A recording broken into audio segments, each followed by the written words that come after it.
Saat ini tingkat keterisian rumah sakit di Jakarta mengalami penurunan. Benarkah ini dampak dari PPKM yang telah diberlakukan? Lebih lengkap soal kondisi terkini penanganan COVID-19 kami tanyakan langsung kepada Wakil Gubernur DKI Jakarta Ahmad Riza Patria. Selamat sore Pak Wagub dengan Friska di sini. Selamat sore Mbak Friska. Sehat Pak Riza? Ya, siap. Alhamdulillah. Berikutnya soal PPKM diberlakukan ini kan salah satu indikatornya adalah keterisian tempat tidur rumah sakit atau BOR. Perkembangannya seperti apa Pak Riza sampai hari ini? Ya Alhamdulillah memang ada penurunan ya BOR. Hari ini sudah turun di 69% ya. Okay. Untuk sementara ICU 90%. Memang ini penurunan cukup baik dari 87 tanggal 17, tanggal 18 87, 19 Juli 86, 20 Juli 85 dan seterusnya. Dan hari kemarin 73%, 26 Juli 63%. Soal ICU itu sendiri juga turun dari 93, 53, 19 Juli 94 dan seterusnya. Kemarin memang 89, hari ini 90%. Jadi ada penurunan ya. Karena ICU turun tidak banyak, tetapi tempat tidur turun cukup banyak ya. Alhamdulillah ini tanda baik.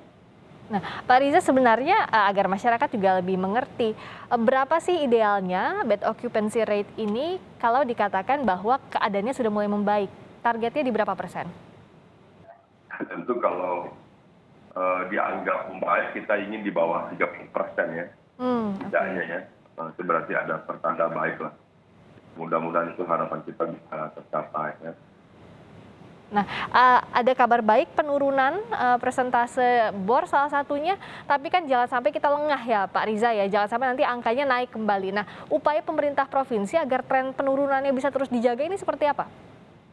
Ya, yang pertama tentu kita teruskan sosialisasi dan kampanye tentang pentingnya tetap berada di rumah, kemudian tetap laksanakan protokol kesehatan, kemudian yang terakhir laksanakan PPKM level 4 ini dengan disiplin dan penuh tanggung jawab. Saya kira itu jadi cara yang paling efektif kita harus menghadapi.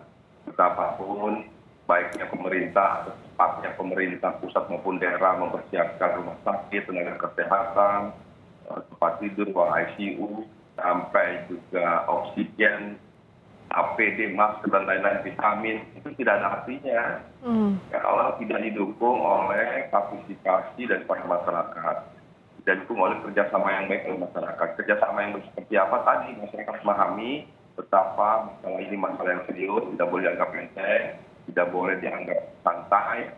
Kita ini berperang, kalau berperang itu pilihannya ya, kalau nggak musuh yang mati, ya kita yang mati. Jadi sekarang kita berperang melawan musuh agar musuh mati, agar kita bisa hidup. Kalau musuh tidak mati, berarti kita yang mati. Untuk itu ya harus disiplin, harus taat, harus patuh, harus bertanggung jawab. Artinya tadi, di rumah laksanakan 5M, dan yang ketiga, mari laksanakan disiplin dan jawab terkait PPKM level 4 ini. Ya, musuh bersamanya karena COVID ya, jadi kuncinya ada di masyarakat, begitu ya Pak Riza. Ini kan hari pertama perpanjangan PPKM level 4. Nah, kalau untuk dari Pemprov DKI yang paling intens diawasi hari ini apa saja Pak Riza? Ya tentu kan ada pembukaan beberapa poin ya.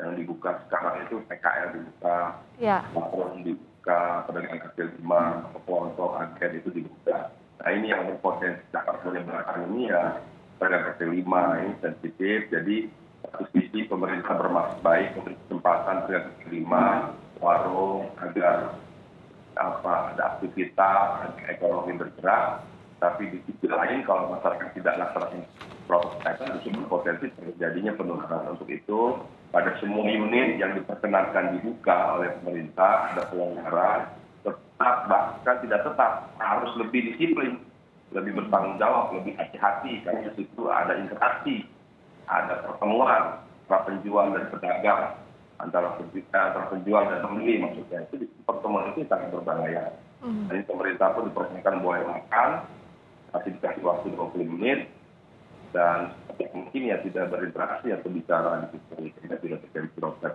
Jadi beberapa hal tentang adanya pelonggaran di level 4 ini, namun kami minta tetap disikapi secara bijak ya, dengan cara lebih disiplin lagi. Nah, kalau dari hasil pengawasan di hari pertama ini, Pak Riza, dari sejumlah pelonggaran tadi, misalnya soal dine-in boleh 20 menit, juga ada interaksi pedagang dan penjual yang lebih longgar waktunya. Ini seperti apa? Apakah masyarakat sudah mulai disiplin atau masih ditemukan ada pelanggaran di lapangan? Ya masyarakat cukup disiplin dan hati-hati, dan ini kan hari pertama ya. Hari pertama, jadi belum juga semua buka, belum juga semua PKL aktif ya. Mungkin mulai besok dia akan lebih banyak dan lebih ramai. Dan masyarakat juga mulai besok akan lebih banyak dan lebih ramai yang datang untuk check-in, yang berbelanja di PKL dan lain sebagainya. Jadi hari pertama memang belum sebanyak dengan jumlah yang ada. Tapi mulai besok, sangat kami akan terjadi banyak interaksi ya, dan ini sangat sensitif. Untuk itu kami minta hati-hati, Ya. juga menghadirkan aparat untuk memastikan adanya interaksi tidak menimbulkan kerumunan. Kalau saya minta evaluasi dari Pak Riza dari mulai PPKM mikro awal, lalu PPKM darurat, lalu perpanjangan PPKM hingga sekarang PPKM level 4, ini apakah memang sudah efektif untuk mengurangi angka kasus positif COVID di Jakarta atau dalam praktiknya seperti apa, Pak Riza? Ya memang ini tidak mudah ya bagi pemerintah pusat ya untuk mengambil keputusan. Kami pemerintah daerah melaksanakan mengikuti kebijakan dari pemerintah pusat. Pemerintah pusat tidak mudah, di satu sisi perlu ada disiplin masyarakat, di satu sisi perlu ada pengetatan. Di sisi lain kalau terus pengetatan juga aktivitas tidak bergerak, ekonomi tidak tumbuh, itu menimbulkan masalah lain. Jadi pemerintah memang tetap mencoba mencarikan solusi-solusi terbaik antara mengungkapkan dan mengendorkan. Ini pilihan yang perlu diambil.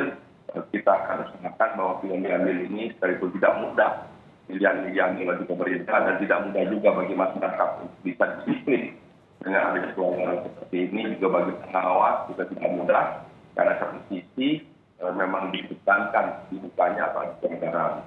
Nah ini juga sangat sensitif, kita harus hati-hati jangan sampai adanya pelonggaran ini sekalipun bagi beberapa unit menimbulkan kerumunan yang dapat berakibat penularan COVID sendiri. Jadi sekali lagi semua berpulang kembali kepada kita.